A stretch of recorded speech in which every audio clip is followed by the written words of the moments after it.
Premier film d'Almodovar en anglais, est-ce un pari réussi? Salut à tous, aujourd'hui je vais vous parler de La chambre d'à côté, le nouveau film de Pedro Almodovar. Ce film marque les débuts du réalisateur espagnol dans un long métrage en langue anglaise avec un casting de haut niveau incluant Tilda Swinton, Julianne Moore et John Turturro. Le film explore des thèmes universels comme la mort, l'amitié et les regrets, mais Almodovar parvient-il à trouver la même intensité émotionnelle que dans ses précédents chefs-d'œuvre? C'est ce que nous allons découvrir tout de suite.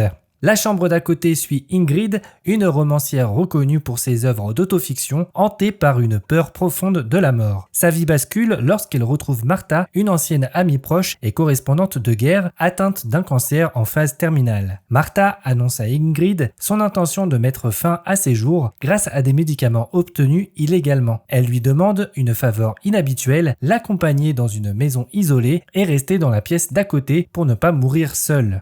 La chambre d'à côté est un film ambitieux qui s'attaque à des thèmes universels comme la peur de la mort, l'amitié, le deuil et l'euthanasie. Le scénario adapté du roman Quel est donc ton tourment de Sigrid Núñez propose une réflexion intime et philosophique sur la fin de vie, portée par des dialogues profonds et des personnages complexes. Cependant, le film n'échappe pas à certaines faiblesses qui limitent son impact. Le film explore avec sensibilité et intelligence des questions délicates. La relation entre Ingrid et Martha est le cœur de l'histoire. Les retrouvailles entre ces deux femmes, empreintes de non-dits, de souvenirs et de regrets, sont bien développées. La décision de Martha d'abréger ses souffrances avec l'aide d'Ingrid ouvre la porte à des discussions poignantes sur la mortalité et l'amitié. La dynamique entre ces deux personnages est amplifiée par une écriture soignée qui alterne entre conversations intimes et réflexions universelles. La subtilité de certains dialogues et la manière dont le film aborde des sujets comme la réconciliation familiale ou l'acceptation de la mort sont des points forts indéniables. Le film souffre néanmoins d'un déséquilibre dans son traitement des thèmes. Certaines intrigues secondaires, comme les flashbacks sur le passé des protagonistes ou les réflexions sur la crise écologique, semblent ajoutées de manière artificielle et ne trouvent pas toujours leur place dans la narration principale. Elles diluent l'impact émotionnel de l'histoire centrale et ralentissent le rythme. De plus,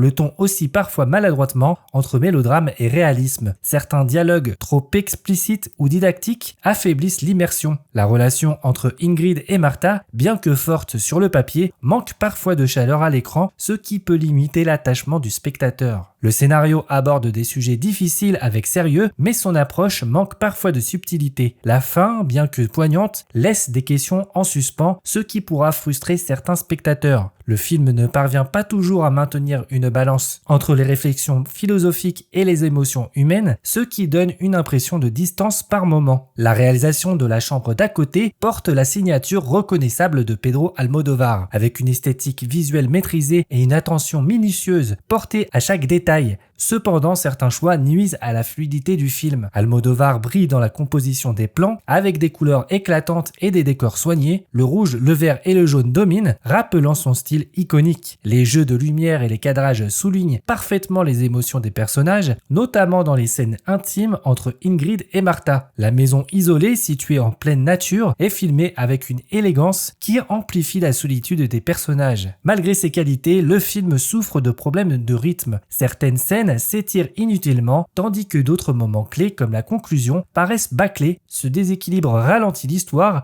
et rend l'ensemble moins percutant. La langue anglaise, bien que maîtrisée, semble poser problème. Les dialogues manquent parfois de naturel, donnant une impression de rigidité qui tranche avec la spontanéité des œuvres précédentes d'Almodovar. Cela affecte également la fluidité des interactions entre les personnages. Enfin, si les références artistiques et symboliques enrichissent le cadre visuel, elles paraissent parfois superflues, ajoutées pour étoffer l'esthétique plutôt que pour servir l'histoire. Au niveau du casting, Tilda Swinton livre une prestation remarquable et profondément nuancée. Elle incarne Martha avec une intensité rare, maîtrisant à la perfection les subtilités de son personnage. Chaque geste, chaque silence semble chargé de sens, traduisant l'épuisement émotionnel et physique de cette femme en fin de vie. Tilda Swinton réussit à rendre crédible cette acceptation stoïque de la mort tout en laissant transparaître une humanité bouleversante. Sa capacité à jouer sur les non-dits est l'une des forces du film, elle est sans conteste l'élément central qui donne toute la densité au récit.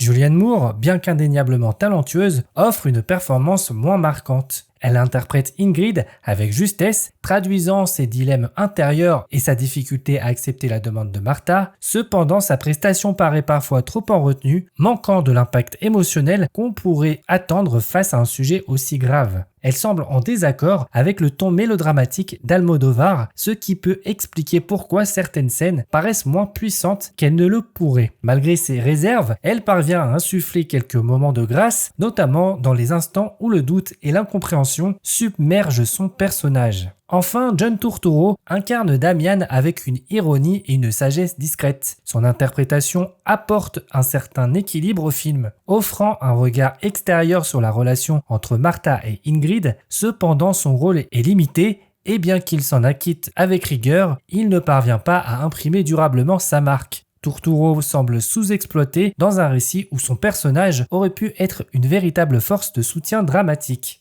La musique de La chambre d'à côté, composée par Alberto Iglesias, s'inscrit dans la continuité de ses collaborations précédentes avec Pedro Almodóvar. Elle joue un rôle essentiel dans la création de l'atmosphère du film, mais son impact reste en demi-teinte. Iglesias apporte une sensibilité mélodramatique qui colle bien aux thèmes explorés comme la mort, l'amitié et le deuil. Les compositions orchestrales sont élégantes avec une touche de mélancolie qui accompagne les moments les plus intenses du film. Certains morceaux, notamment ceux qui soutiennent les dialogues entre Ingrid et Martha, ajoutent une profondeur émotionnelle bienvenue. Cependant, la musique souffre d'un certain manque d'audace. Bien qu'elle soit parfaitement exécutée, elle ne parvient pas à marquer les esprits de manière durable. Elle reste en retrait, servant davantage de toile de fond que d'élément central. Par moments, elle s'efface presque complètement, laissant les scènes sans véritable soutien musical, ce qui nuit à leur intensité. Dans d'autres cas, la musique semble trop insistante, accentuant des émotions déjà évidentes à l'écran. Ce déséquilibre affecte la subtilité de certaines scènes, les rendant légèrement artificielles. En conclusion, La chambre d'à côté est une œuvre complexe qui ne laisse pas indifférent. Pedro Almodóvar y explore des thèmes universels comme la mort, l'amitié et les choix moraux avec une approche esthétique soignée et une sensibilité palpable. Malgré ses imperfections, le film parvient à provoquer une réflexion sur des sujets intimes et difficiles. Si La chambre d'à côté ne s'impose pas comme une œuvre majeure d'Almodóvar,